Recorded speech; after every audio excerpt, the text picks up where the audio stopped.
Hai Sobat Jakma, selamat datang dalam video tutorial proses perekaman ESKPP melalui Gaji Web. Perlu diketahui bahwa proses perekaman SKPP melibatkan dua user, yaitu user operator atau PPABP dan KPA atau PPK atas nama KPA.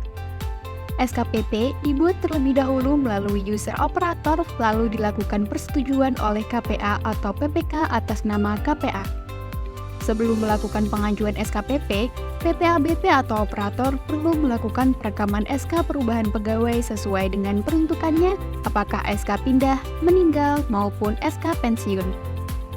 Langkah pertama, kunjungi laman Gaji Web melalui situs gaji.kemenq.go.id, lalu masuk menggunakan user operator atau PPABP. Untuk melakukan perekaman SK perubahan pegawai, setting default anak satker terlebih dahulu. Setelah itu, operator masuk ke menu pegawai, lalu pilih data pegawai. Kemudian, lakukan pencarian pegawai berdasarkan NIP. Pada kolom aksi, klik detail, perubahan, lalu rekam untuk merekam SK perubahan. Pilih jenis SK dengan ketentuan kode 23 untuk perubahan kedudukan pindah, kode 24 untuk perubahan kedudukan meninggal, dan kode 11 untuk perubahan kedudukan pensiun atau berhenti. Selanjutnya, isi data-data yang diperlukan.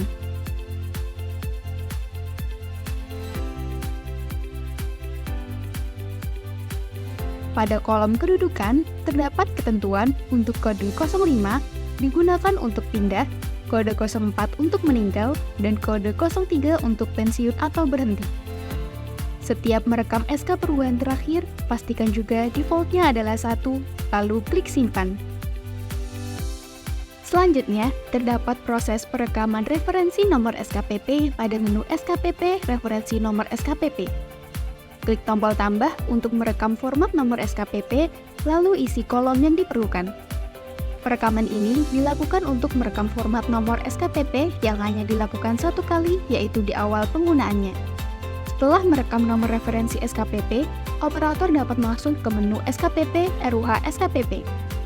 Untuk melanjutkan perekaman SKPP baru, klik tombol tambah dan pilih jenis SKPP yang akan diajukan. Masukkan nomor SKPP yang berisi 6 digit angka.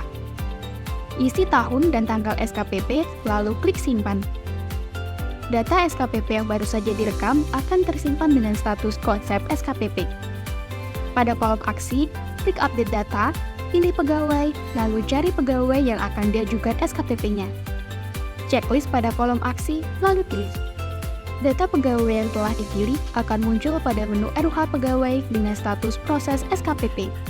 Selanjutnya, operator dapat melakukan proses pengecekan dan penginputan data SKPP melalui tombol aksi. Pada menu gaji, terdapat data yang akan terisi otomatis oleh sistem. Namun, perlu dilakukan pengecekan apakah data tersebut sudah sesuai dengan data pembayaran gaji terakhir. Apabila masih terdapat data yang belum sesuai, klik tombol pilih gaji terakhir, barangkali sistem salah memilih data gaji terakhir. Operator juga perlu melakukan pengecekan data perubahan, keluarga, utang, dan lainnya disesuaikan dengan dokumen sumber atau SK. Jika semua data telah sesuai, klik tombol simpan.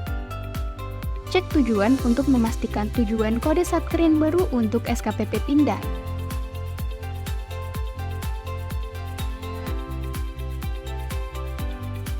Sebelum mengirimkan ke KPA atau PPK atas nama KPA, operator masih dapat melakukan pengecekan dan perubahan data melalui tombol lihat. Jika sudah sesuai, klik tombol kirim sehingga status SKPP akan berubah menjadi menunggu persetujuan PPK atau KPA. Selanjutnya adalah proses persetujuan SKPP oleh KPA atau PPK atas nama KPA. Langkah pertama, KPA perlu melakukan setting default anak satker terlebih dahulu. KPA masuk ke menu SKPP RUH SKPP. Lihat data detail SKPP untuk memastikan data pegawai bersangkutan sudah benar.